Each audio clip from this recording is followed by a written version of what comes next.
Hello everyone, welcome to 12th Commerce Economics lecture.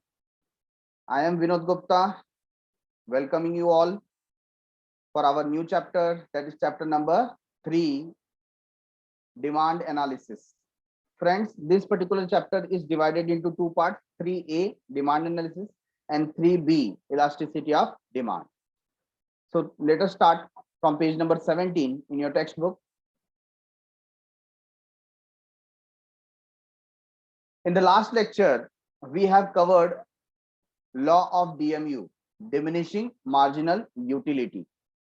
And in that particular chapter, we understood that law of DMU is basis for law of demand, which we are going to understand in this particular chapter. ये chapter के अंदर हम समझने वाले हैं कि law of demand क्या है. ठीक है, तो स्टार्ट करते हैं. Utility is the basis of demand. This we have covered in the previous chapter. Utility may generate a desire or a need to have a particular commodity, but utility on its own cannot generate demand. देखिए ये कुछ अलग बात यहाँ पर करते. What they are saying? Utility may generate a desire. Desire मतलब एक इच्छा, एक मनोकामना आपके मन में जागृत हो सकती है. होती है कि नहीं? आप फेसबुक पे देखें तो बहुत सारे लोग अपने जो टूरिज्म है, टूर्स हैं, उसके जो पिक्स हैं उसको अपलोड करते हैं, है ना. कोई कश्मीर गया, कोई स्विट्जरलैंड गया, कोई दुबई घूमने गया. तो कोई व्यक्ति को ऐसा हो सकता है कि अरे ये व्यक्ति दुबई गया ना, मुझे भी दुबई जाना चाहिए. ये क्या है? एक मनोकामना, एक डिजायर. इच्छा तो सबकी होती है, लेकिन उसके साथ क्या होनी चाहिए? उसके साथ कैपेसिटी भी होनी चाहिए ना. विटामिन एम, दुबई जाना है तो पैसे भी तो होने चाहिए. तो यहां पर बात कर रहे हैं कि यूटिलिटी में जनरेट अ डिजायर. यूटिलिटी एक इच्छा को जनरेट कर सकती है और a need to have a particular commodity, है ना, एक जरूरत को जागृत कर सकती है. But utility on its own can not generate demand. लेकिन वो डिमांड, वो मांग नहीं रख सकती. आप में से भी कई लोग होंगे जो सोचते होंगे कि मेरे पास एप्पल का फोन होना चाहिए. तो ये आपकी इच्छा है या आपकी मांग है? ये आपकी इच्छा है, आपकी मांग नहीं है. क्यों? क्योंकि डिमांड को सपोर्ट चाहिए रहता है. डिमांड को क्या चाहिए रहता है? सपोर्ट. किस चीज का सपोर्ट चाहिए रहता है? जब आप कोई चीज डिमांड करते हैं तो आपके पास फर्स्ट ऑफ ऑल होना चाहिए desire to have it, plus आपके पास होना चाहिए विलिंगनेस. क्या होना चाहिए? विलिंगनेस. और थर्ड थिंग, आपके पास होना चाहिए ability to pay for it.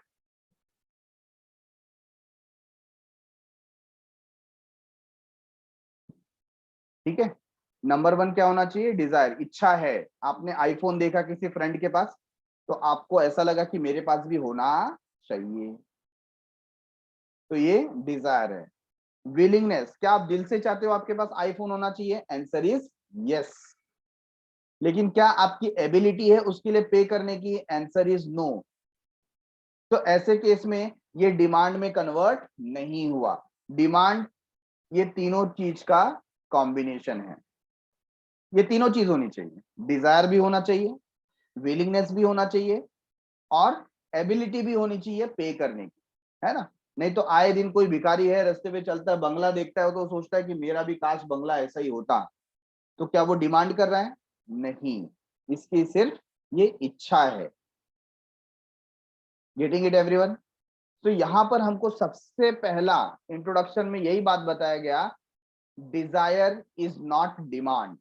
Desire is not demand. तो किसी भी प्रोडक्ट का, कमोडिटी का यूटिलिटी आपके अंदर डिजायर जनरेट कर सकता है, एक इच्छा जागृत कर सकता है, बट इसको डिमांड में कन्वर्ट नहीं कर सकता। This chapter is an effort to analyse the concept of demand. और हमको यहाँ पर डिजायर के बारे में बात नहीं करनी है, हमको यहाँ पर डिमांड के बारे में बात करनी है। Demand analysis is concern with consumers behaviour.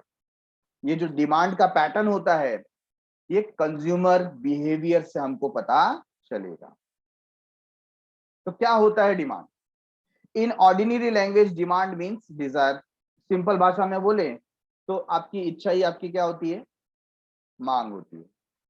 But economic terms में ऐसा नहीं है। Desire means an urge to have something. आपका डिजायर है, आपकी इच्छा है, आपकी मनोकामना है कि ये चीज मेरे पास होनी चाहिए। मेरे पास अपाचे की बाइक होनी चाहिए, मेरे पास रोल्स रॉय कार होनी चाहिए। तो ये जस्ट एक इच्छा है। लेकिन इकोनॉमिक में क्या बोल रहे हैं? Demand means desire which is backed with willingness and ability to pay. इच्छा तो होनी चाहिए, साथ ही साथ आपका मन भी होना चाहिए उसको खरीदने का। फॉर एग्जाम्पल, कोई माइजर है। कौन है माइजर? माइजर पता है आपको? Who is the माइजर? माइजर मीन्स कंजूस। सुना है ना?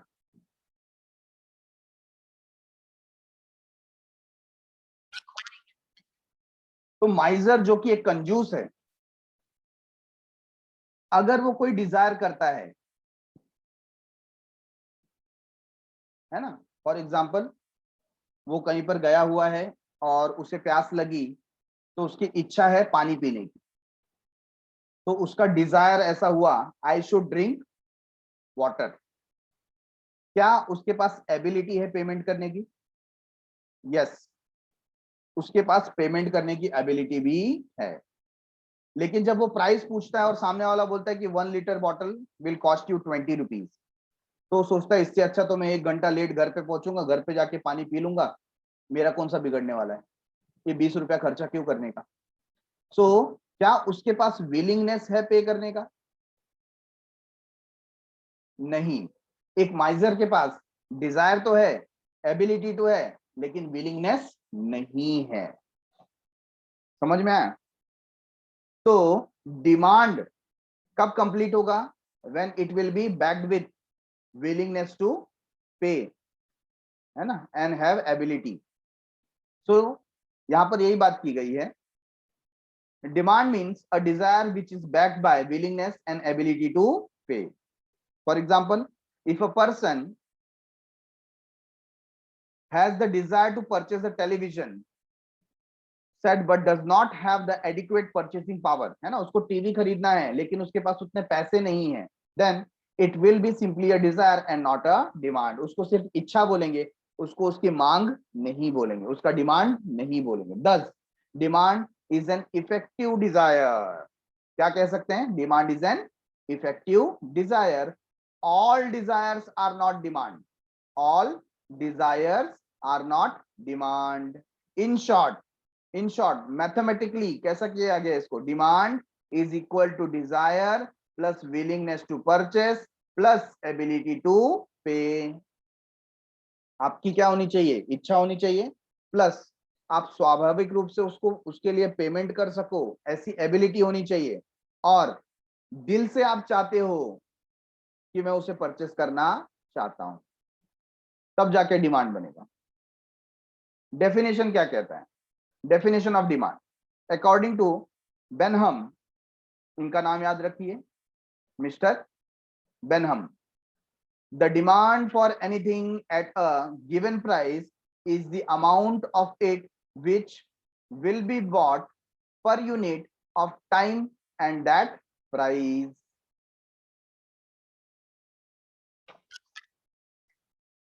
So according to Benham, demand depend upon time and price। आप कोई पर्टिकुलर प्रोडक्ट का डिमांड कब करते हो? आप पहले देखते हो कौन से टाइम पे और कौन से प्राइस पे इसका डिमांड करना उचित होगा। The demand for anything at a given price, जो भी पर्टिकुलर प्राइस है, क्योंकि प्राइस हमेशा सेम नहीं होता, चेंज होता रहता है, is the amount of it which will be bought per unit of time at that price। तो उस समय पर, उस प्राइस पर वो पर यूनिट के लेवल पे परचेस किया जाएगा, उसे हम डिमांड कहते हैं। Thus following are the features of demand। पहला फीचर क्या है? Demand is a relative concept. Already ये कंसेप्ट हमें पता है, यूटिलिटी में कंसेप्ट था, है ना। यूटिलिटी भी क्या है? Relative concept. यस और नो? रिलेटिव कंसेप्ट का मतलब क्या होता है? रिलेटिव कंसेप्ट का मतलब होता है place to place and time to time. Relative concept का मतलब क्या होता है? Place to place and time to time. So demand is also a relative concept. That means it depends upon, it is related to time and price। time and price। समय बदल गया तो demand change हो जाएगा। Summer season में आप woollen cloth का demand नहीं करेंगे, विंटर सीजन में आप कोल्ड ड्रिंक और आइसक्रीम का डिमांड बहुत कम करेंगे। तो समय बदलता है तो आपका नीड चेंज हो जाता है। सिमिलरली प्राइस पे डिपेंड करता है, प्राइस बढ़ गया डिमांड कम हो जाएगा। आए दिन सपोज 2 दिन के बाद अनाउंस हो गया कि फार्मर्स ने स्ट्राइक कर दी और अनियन के जो प्राइस हैं वो सीधा 100 क्रॉस कर गए, तो लोग क्या करेंगे? मैक्सिमम लोग अनियन कंज्यूम करना छोड़ देंगे, ऑनियन परचेस ही नहीं करेंगे। भाई इतना महंगा है, 100 के ऊपर चला गया तो कौन खरीदेगा? तो it depend upon price. It is a relative term. Relative मतलब it relates with time and price। Number 2, demand is essentially expressed with reference to time and price।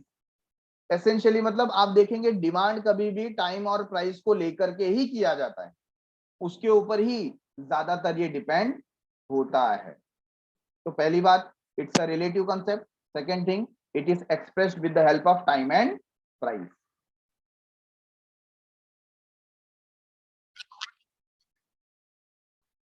Upcoming thing is demand schedule. Schedule मतलब हम लोग tabular form में demand को show करेंगे। Demand schedule is a tabular representation of the functional relationship between price and quantity demanded for a particular commodity। आपको याद आता है हमने यूटिलिटी को भी टेबुलर फॉर्म में शो किया था। फर्स्ट यूनिट कंज्यूम करेंगे तो कितनी यूटिलिटी मिलेगी, सेकंड कंज्यूम करेंगे तो यूटिलिटी डिग्रेड होगी, थर्ड करेंगे और डिमिनिश होगी। इसी तरीके से डिमांड और प्राइस का क्या रिलेशन है? प्राइस बढ़ेगा तो डिमांड की क्वांटिटी कितनी होगी, प्राइस कम होगा तो डिमांड की क्वांटिटी कितनी होगी। इस तरीके का जब हम टेबुलर न्यूमेरिकल रिप्रेजेंटेशन करते हैं उसे कहा जाता है डिमांड शेड्यूल। क्या कहा जाता है? Demand schedule. A demand schedule may be either individual demand schedule और मार्केट डिमांड शेड्यूल। तो ये किसी एक कस्टमर के बारे में हो सकता है तो उसे कहेंगे इंडिविजुअल डिमांड शेड्यूल, या हम एक ग्रुप ऑफ कस्टमर की बात करते हैं, सपोज हमने 8 to 10 कस्टमर्स के ऊपर ऑब्जर्वेशन किया और उनका शेड्यूल बनाया तो उसे बोला जाएगा मार्केट डिमांड शेड्यूल। तो सबसे पहले आइए देखते हैं individual demand schedule. That means we will talk about a single customer's opinion, observation, behaviour related to price and demand। Individual demand is the quantity of a commodity demanded by the consumer। Demanded by a consumer, single consumer की बात कर रहे हैं।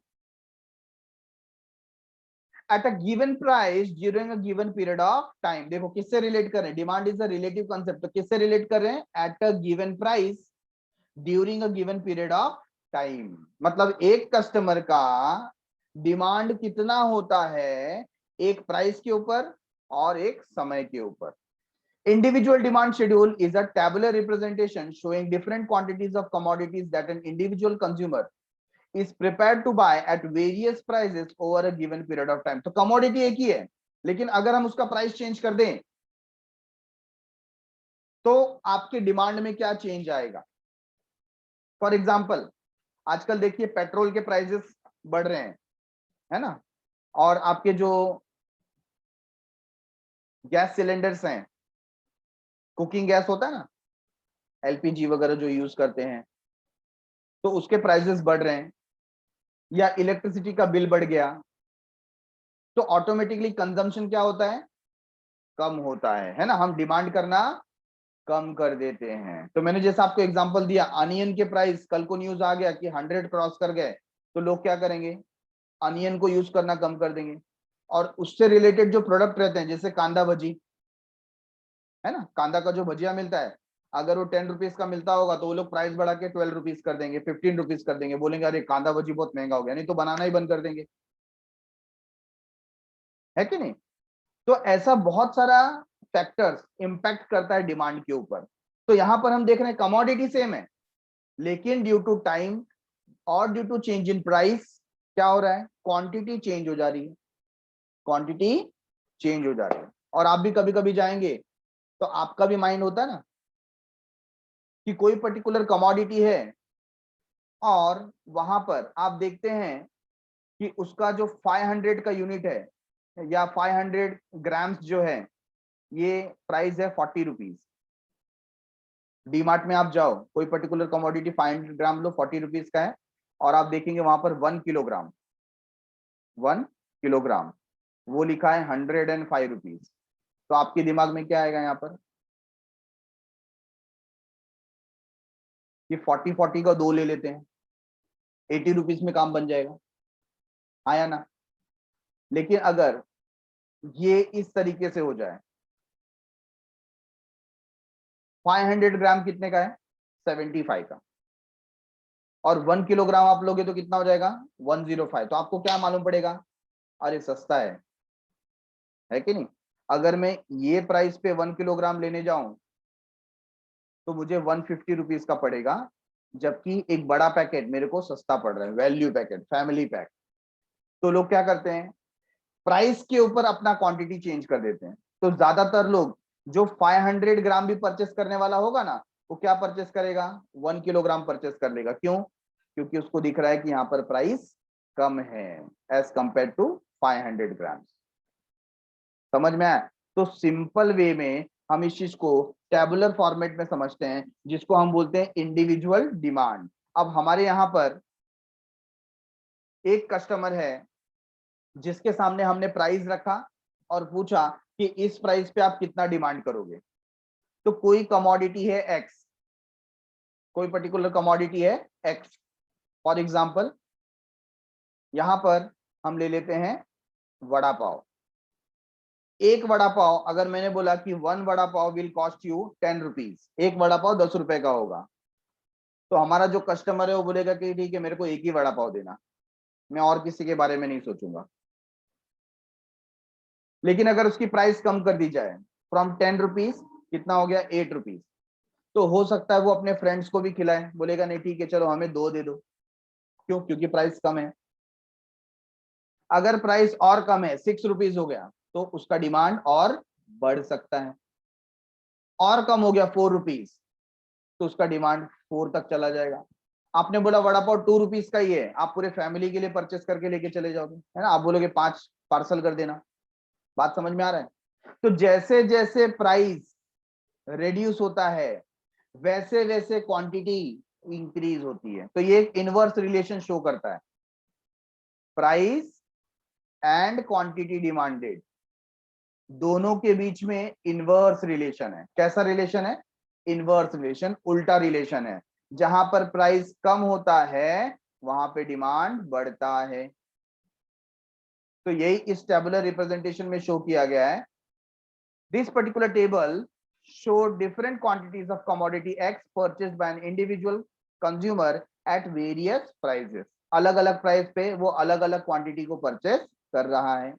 It can be observed that less quantity of commodity is demanded at a rising price, है ना। Price बढ़ रहा है, सपोज 2 रुपीज से 10 रुपीज हो गया, तो क्या करेगा, अपनी क्वांटिटीज को कम कर देगा। And more quantities of commodity is demanded at a falling price. अगर प्राइस कम हुआ, है ना, 10 से 8 हुआ, 8 से 6 हुआ, 6 से 4 हुआ, तो क्या करेगा, क्वांटिटी धीरे धीरे बढ़ाते जाएगा, इंक्रीज करते जाएगा। It indicate N inverse relationship between price and quantity demanded. दोनों के बीच में कैसा रिलेशन है, इनवर्स रिलेशन है। इनवर्स रिलेशन का मतलब क्या होता है, जब भी प्राइस बढ़ेगा तब भी क्वांटिटी डिमांडेड कम होगा, और जब भी प्राइस कम होगा तब क्वांटिटी डिमांडेड इंक्रीज होगा।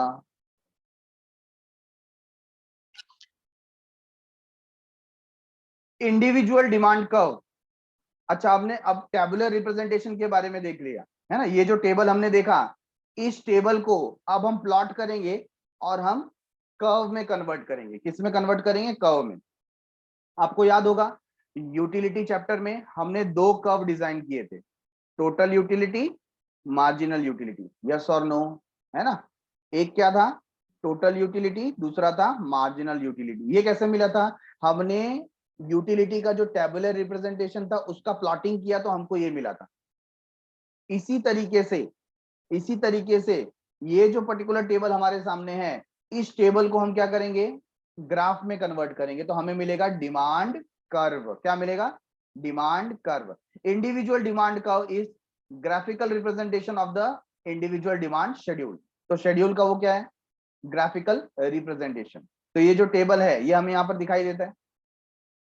आप देखिए कि किस तरीके से एक्स एक्सिस पे क्या दिखाया गया है?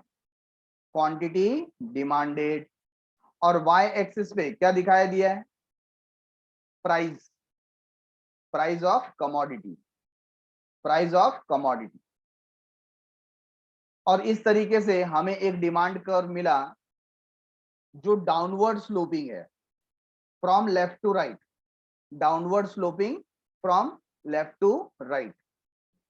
ठीक है, तो इस कर्व को कैसे प्लॉट किया गया, आइए उसको समझते हैं। So let us try how we can represent this particular demand schedule in a graphical form. Graphical form में कैसे करेंगे? तो सबसे पहले हमें क्या चाहिए? हमें चाहिए एक स्केल और इससे हम ड्रॉ करेंगे X axis. What we will draw? We will draw X axis. ठीक है, so this is our x axis. Similarly, now we will draw y axis.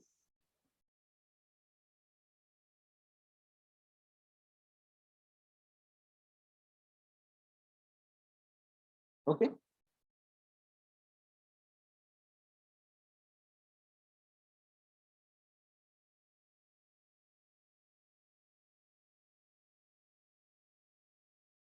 so let us write it over here. This one is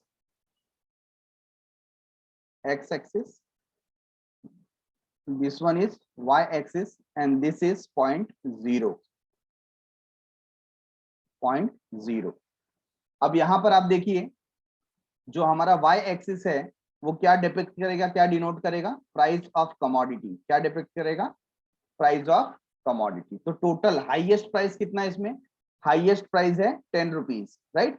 तो हम यहां पर 10 rupees के लिए draw कर लेते हैं।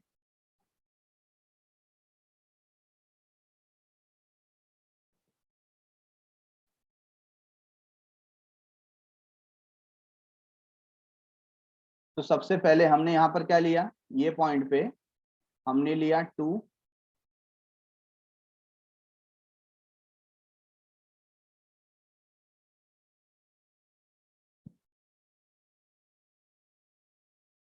Next 4, then 6, then 8 and then 10। तो ये आपके ऊपर डिपेंड करता है कि किस तरीके से आपको गैप मेंटेन करना है। ठीक है, अगर आपको डिस्टेंस और ज्यादा चाहिए so we can take more distance of 1 centimeter, like this is 2, 4, 6, 8 and somewhere here as 10. ठीक है,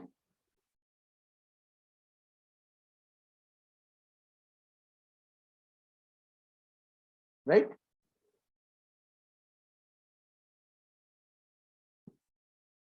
So we can write it over here as y-axis 2, 4, 6, 8 and 10. तो ये क्या है, ये है price. Next, now what we want quantity demanded, we want quantity demanded.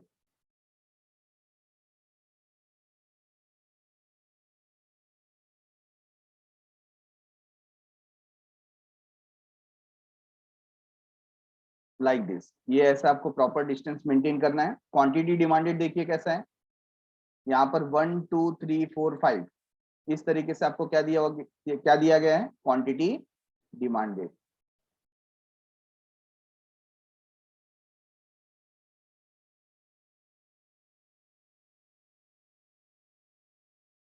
Right, now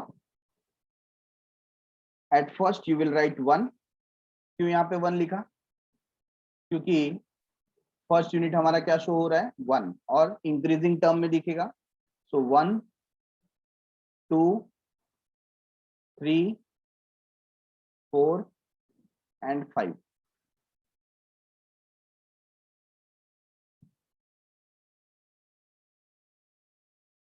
now let us check at price 10 rupees पे quantity demanded कितना था, 1।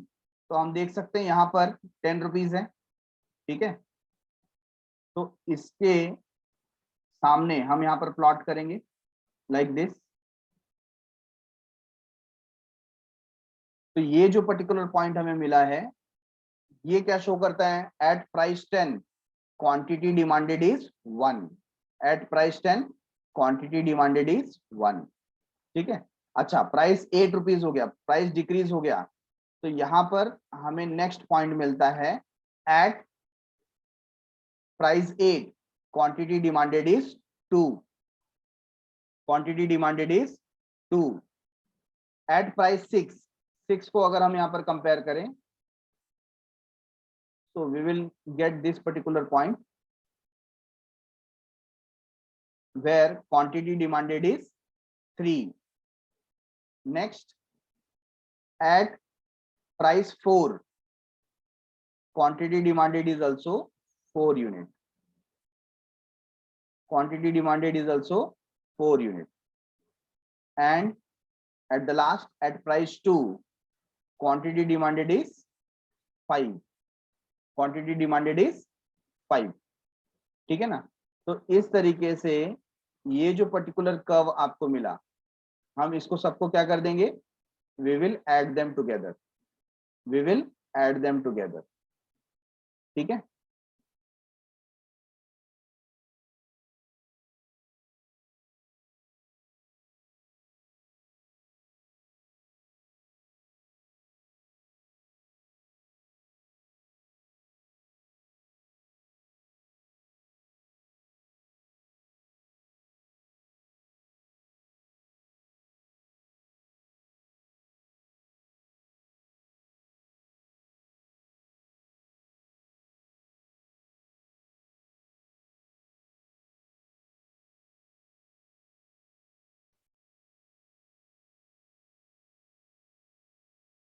हाँ, लाइक दिस।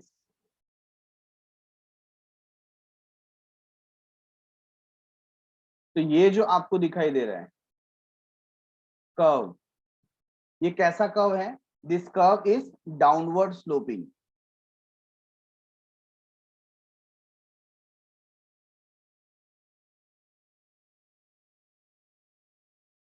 Demand curve. तो हमने इसको नाम दे दिया डीडी, क्या नाम दे दिया, डीडी, ठीक है। अच्छा, ये लास्ट का जो प्लॉटिंग है वो समवेयर यहाँ पर होगा, I made a mistake over here, क्योंकि ये 2 यहाँ पर है ना, तो यहाँ पर होगा इसका point, so we will change it,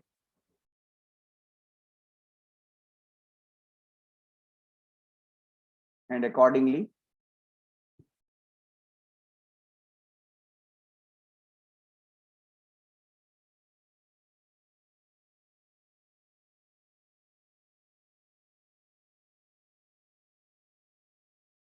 we can make it correct।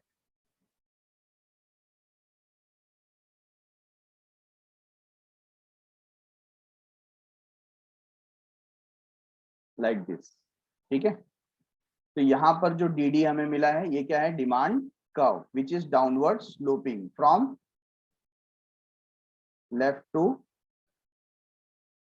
Right, बाएं से दाईं तरफ ये जा रहा है।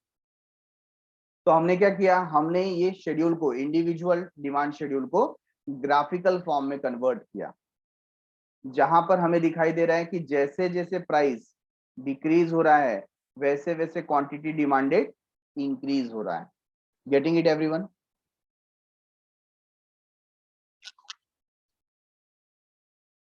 तो इस ग्राफिकल प्रेजेंटेशन को एक्सप्लेन कैसा करना है, X axis represent quantity demanded and Y axis represent the price of commodity, हमने उसी तरीके से लिया। The demand curve D slopes downward from left to right.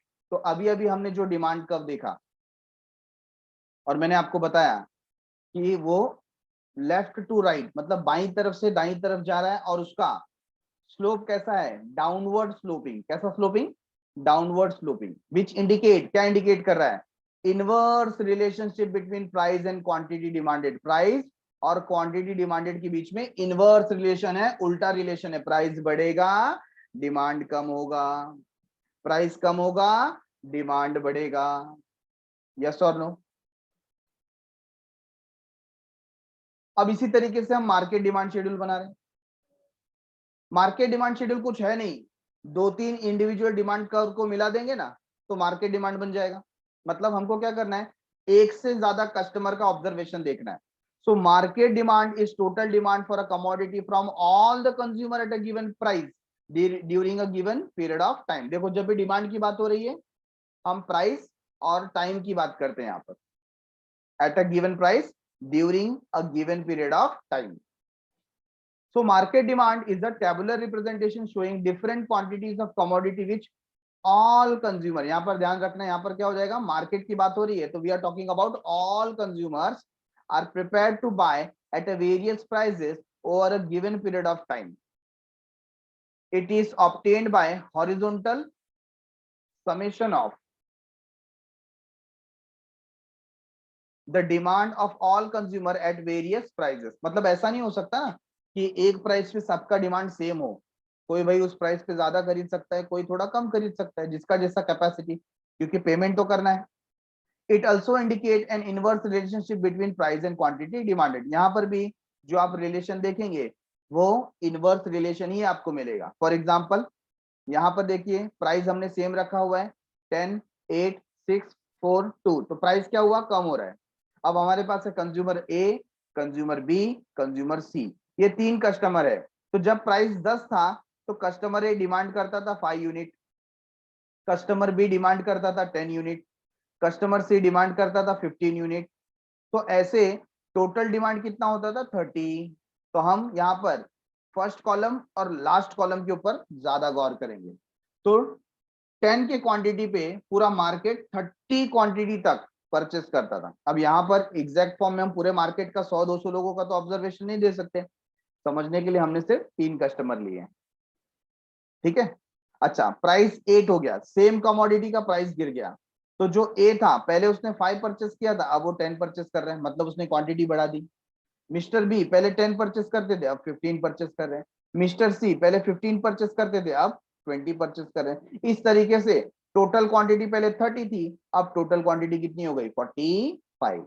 That means price कम होने की वजह से डिमांड इंक्रीज हो गया। नेक्स्ट 6 पे आया तो इसी तरीके से 60, 4 पे आया तो इसी तरीके से 75 और 2 पे जब प्राइस आ गया तो डिमांड हो गया 90 का। अब हम क्या करेंगे, हम इसके अंदर से कस्टमर्स को प्लॉट नहीं करेंगे, इनका जो एग्रीगेट होगा ना इस नंबर को प्लॉट करने वाले हैं और इस नंबर को प्लॉट करने पे हमको इसी तरीके से शेड्यूल मिलेगा, ठीक है। तो देखिए क्या लिखा है, this particular table shows different quantities of commodity X purchased by different consumers A, B, C at a various prices. It can be observed that less quantity of commodity is demanded at a rising price, है ना। जैसे जैसे price बढ़ेगा quantity demanded कम होती जाएगी, लोगों की demand कम होती जाएगी, and more quantity of commodity is demanded at a falling price. Thus, there is an inverse relationship between price and quantity demanded. तो यहाँ पर क्या कैसा रिलेशन है? इनवर्स रिलेशन, उल्टा रिलेशन है। तो आइए इसको हम डिपिक्ट करते हैं। प्राइस का तो लेवल सेम है। इस बार जो क्वांटिटी आप देखेंगे तो फाइनल जो कॉलम था है ना 30, 45, 60, 75, 90, तो सबसे ज्यादा कितना 90। तो हम एक स्केलिंग के लिए 100 को अपना मेजर टास्क समझते हैं, तो हमने इसको डिवाइड कर दिया 20, 40, 60, 80 और 100 में। तो जब हमारा प्राइस था 10, हमारा प्राइस था 10, तो टोटल क्वांटिटी डिमांड कितना था 25 है ना। तो इन दोनों के बीच में 20 और 40 के बीच में कहीं ना कहीं टोटल क्वांटिटी डिमांडेड कितना देखिए 30 का, कितना है 30। तो हमने यहां पर मार्क किया 30, कितना मार्क किया 30, और 30 का पॉइंट हमें ये मिला। सिमिलरली 8 प्राइस के ऊपर बाद में कितना हो गया 45, फिर 6 के ऊपर 60 है ना। तो यहां पर हमको पॉइंट मिलता है। तो ऐसे कर करके हमें जो पॉइंट्स मिलेंगे हम उसको फिर क्या करेंगे ऐड करेंगे, और ऐड करने पर हमें फिर से ही उसी तरीके का कर्व मिलता है जो है डाउनवर्ड स्लोपिंग। कैसा कर्व है? Downward sloping from left to right. So whether you talk about individual demand curve or you talk about market demand curve, दोनों ही कर्व आपको थोड़ा बहुत सिमिलर रिजल्ट देते हैं। In the figure, x-axis represent market demand and y-axis represent price of a commodity. The market demand curve DD slopes downward from left to right, indicating an inverse relationship between price and market demand. तो सिर्फ एक ही फर्क है, ऊपर हम बात करेंगे individual demand की, नीचे हम बात करेंगे मार्केट डिमांड की। किसकी बात करेंगे? मार्केट डिमांड की। Getting it everyone? ये बात सभी को समझ में आई?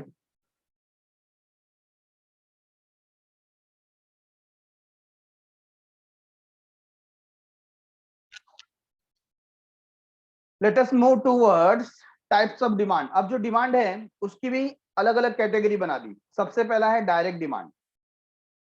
इन शॉर्ट, डायरेक्ट डिमांड क्या होता है? एक कस्टमर, एक ऐसा पर्सन जो किसी प्रोडक्ट को, सर्विसेज को यूज करना चाहता है, कंज्यूम करना चाहता है। For example, you need a shirt. अच्छा, आपको शर्ट क्यों चाहिए? अगर आपको शर्ट यूज करने के लिए चाहिए, अगर आपको शर्ट यूज करने के लिए चाहिए, तो आप क्या कर रहे हो? Direct demand. क्या कर रहे हो? Direct demand. That means a customer is demanding product from a supplier. ठीक है? It is the demand by a customer or consumer for a goods which satisfy their wants directly. उसमें कोई modification इतना करने की जरूरत नहीं है।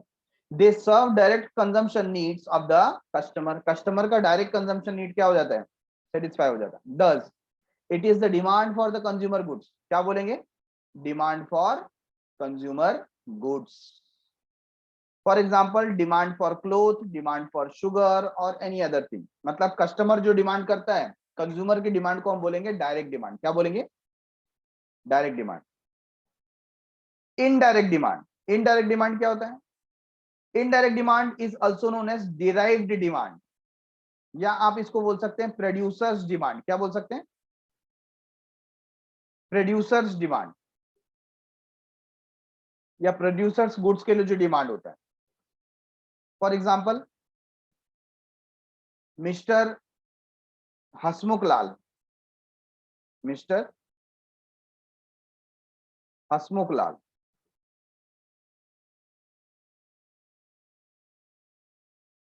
ये है एक टेलर। कौन है ये? टेलर है।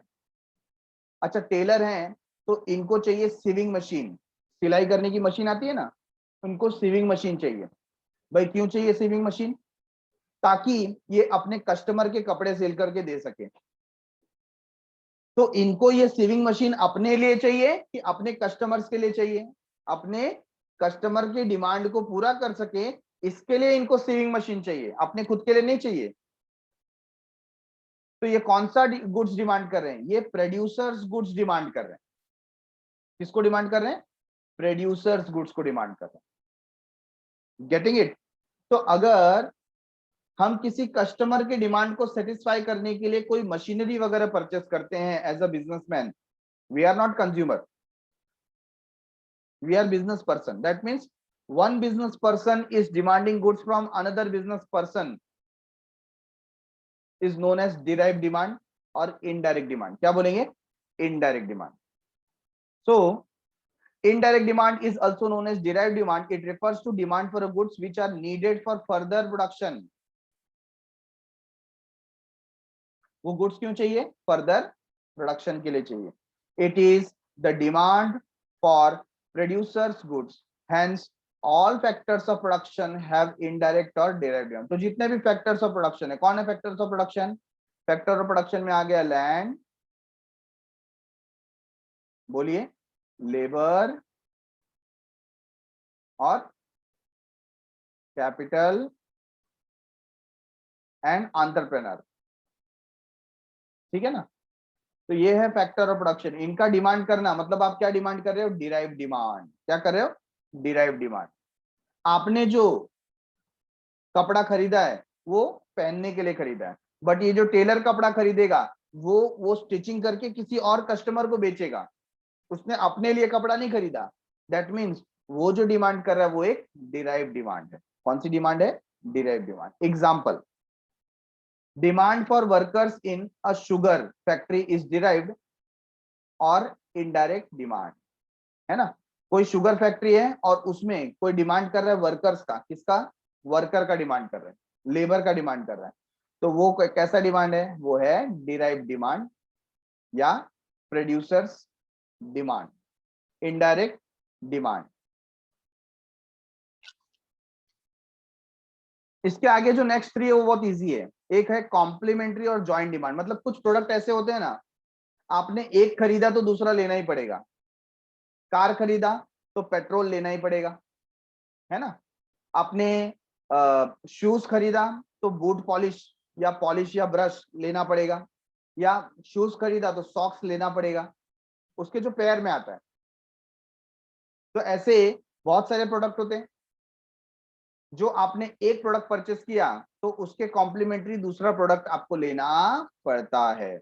व्हेन टू और more goods are demanded jointly, हम उस गुड्स को कैसा डिमांड कर रहे हैं? जॉइंटली डिमांड कर रहे हैं. तो उसे क्या कहा जाएगा? उसे कहा जाएगा जॉइंट डिमांड और complementary demand to satisfy a single want. It is known as joint और complementary demand. For example, car and fuel. Car खरीदा तो उसका फ्यूल भी खरीदना पड़ेगा. शूज खरीदा तो सॉक्स भी खरीदना पड़ेगा. यस और नो? आपने ब्लैक बोर्ड खरीदा तो डस्टर भी खरीदना पड़ेगा, चौक भी खरीदना पड़ेगा. तो सिर्फ ब्लैक बोर्ड खरीद के मतलब नहीं है ना, उसके लिए चौक तो लेना पड़ेगा, डस्टर तो लेना पड़ेगा. तो ये क्या है? Joint demand. क्या ये? Joint demand. Number 4, composite demand. कौन सा डिमांड? Composite demand. क्या होता है composite demand? The demand for a commodity which can be put to several usage is known as composite demand. मतलब ऐसा प्रोडक्ट का डिमांड करना जिसका बहुत कुछ इस्तेमाल हो सकता है. जैसे इलेक्ट्रिसिटी, सबसे बेस्ट एग्जांपल.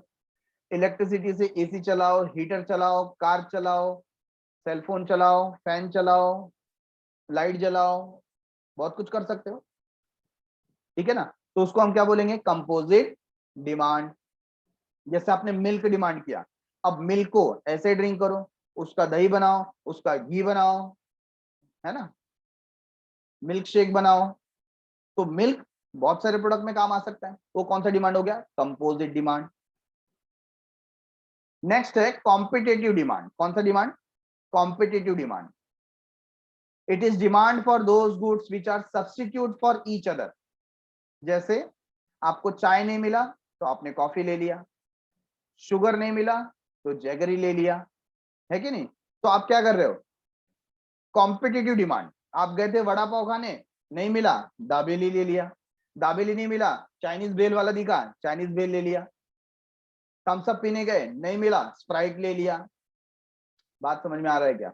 तो यहाँ पर कॉम्पिटिटिव डिमांड हम किसको बोलते हैं? Demand of substitute, demand of substitute. Getting it everyone?